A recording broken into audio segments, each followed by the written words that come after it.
Hello everyone, welcome back to Fashion Studies with Ria. In today's video, we are going to continue chapter 2, Introduction to Fibers, Dyeing and Printing. This is part 2 of the chapter. In this previous video, we studied the definition of textile fibers, classification of fibers and cotton fibers. In this video, we will learn about jute, flax, wool and silk fibers along with the types of silk and an important board revision. So let's begin with natural fiber.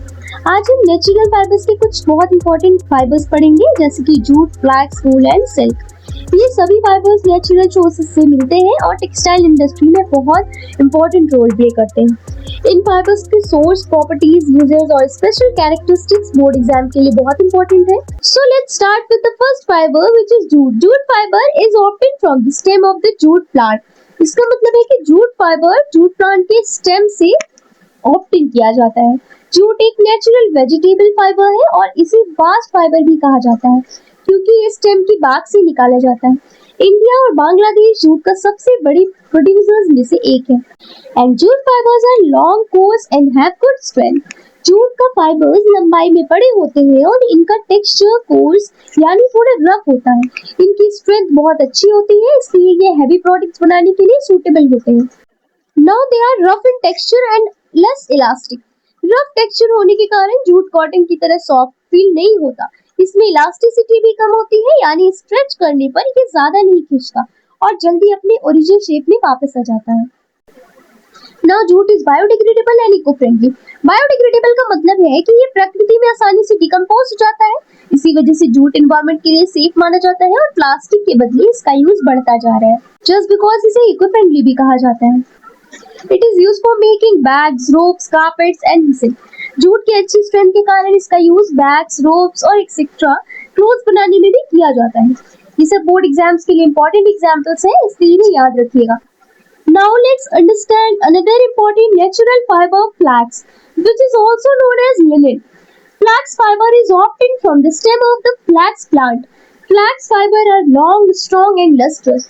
Linen from flax is absorbent and has good strength. It is used for making linen fabrics such as tablecloths, curtains. Flax fiber जो कि एक naturally cellulosic fibre है जो flex plant के stem से मिलता है। इस फाइबर की सबसे बड़ी खासियत ये है कि ये लॉन्ग, स्ट्रॉन्ग और नेचुरली लस्ट्रस होता है यानी इसमें हल्की सी नेचुरल शाइन होती है। फ्लैक्स से बनने वाले फैब्रिक्स को लिनन कहते हैं। लिनन मॉइस्चर को अच्छी तरह से एब्जॉर्ब करता है, इसलिए गर्मियों के मौसम में ये बहुत कंफर्टेबल होता है। इसकी स्ट्रेंथ भी काफी अच्छी होती है और ये ड्यूरेबल फैब्रिक माना जाता है।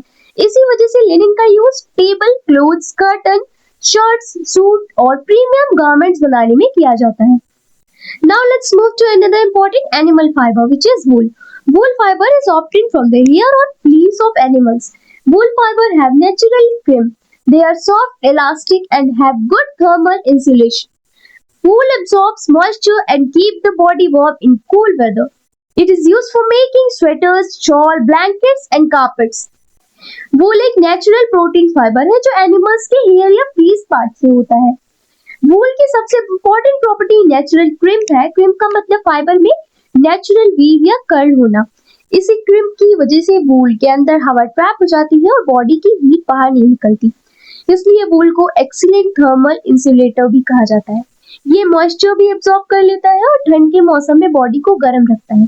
इसी वजह से वूल का use sweater, shawls, blankets, quotes जैसी चीजों में किया जाता है। Now let's learn about one of the most luxurious natural fiber, silk fiber, which is obtained from the cocoons of the silk moth. Silk filament is very fine, long and continuous. Silk contains a gummy substance called silk gum. Degumming process removes silk gum. Silk has a triangular cross section. It is used for making saris, dresses and other fabrics. Now silk एक natural protein fibre है जो silk worm के cocoon से मिलता है। Silk का filament बहुत fine, long and continuous होता है। इसी वजह से सिल्क फैब्रिक स्मूथ और लग्जूरियस फील देता है। सिल्क के ऊपर सेरिचिन नाम का एक नेचुरल गमी सब्सटेंस होता है जिसे हम सिल्क गम भी कहते हैं। जब सेरिचिन को हटा दिया जाता है तो इस प्रोसेस को हम डिगमिंग कहते हैं। डिगमिंग के बाद सिल्क और भी ज्यादा सॉफ्ट और स्मूथ हो जाता है। सिल्क का क्रॉस सेक्शन ट्रायंगुलर होता है, इसी वजह से लाइट रिफ्लेक्ट होते ही सिल्क में नेचुरल शाइन दिखती है। इंडिया में मेनली 4 टाइप्स की सिल्क पाई जाती है। एरी सिल्क को अहिंसा सिल्क भी कहते हैं क्योंकि इसमें सिल्क वॉर्म को बिना मारे सिल्क प्राप्त की जाती है। देन मुगा सिल्क असम की फेमस गोल्डन कलर्ड सिल्क है जो बहुत स्ट्रॉन्ग होती है। तसर सिल्क वॉर्म जो कि सिल्क वॉर्म से मिलती है और झारखंड, छत्तीसगढ़, उड़ीसा में अधिकतर पाई जाती है। देन मलबरी सिल्क सबसे फाइन और सबसे ज्यादा प्रोड्यूस होने वाली सिल्क है। ये मलबरी सिल्क वॉर्म से मिलती है। Let's quickly revise all the important points. Flax obtained from flax plant, then jute obtained from stem of jute plant, wool from hair or fleece of animals, silk from cocoons of silk moth, sericin gummy substance in silk, degumming process of removing sericin, which is silk gum. Types of silk: mulberry, tasar, muga and eri. Boards के लिए इन keywords को जरूर याद रखिए। Jute stem से मिलता है, flex से लिनन बनता है, वूल एनिमल्स के हेयर या फ्लीस से मिलता है और उसमें नेचुरल क्रिम्प होता है। सिल्क ककून से मिलता है, सेरिचिन सिल्क गम है, डिगमिंग सेरिचिन को रिमूव करने की प्रोसेस है और सिल्क के 4 types which is mulberry, tasar, muga and ere. And that's all for today's video. I hope chapter 2 part 2 is now clear. अगर वीडियो हेल्पफुल लगी हो तो लाइक शेयर सब्सक्राइब जरूर करिए। नेक्स्ट वीडियो में हम manmade fibres, viscose, rayon, polyester, nylon और acrylic detail में पढ़ेंगे। Thank you for watching. See you in the next class.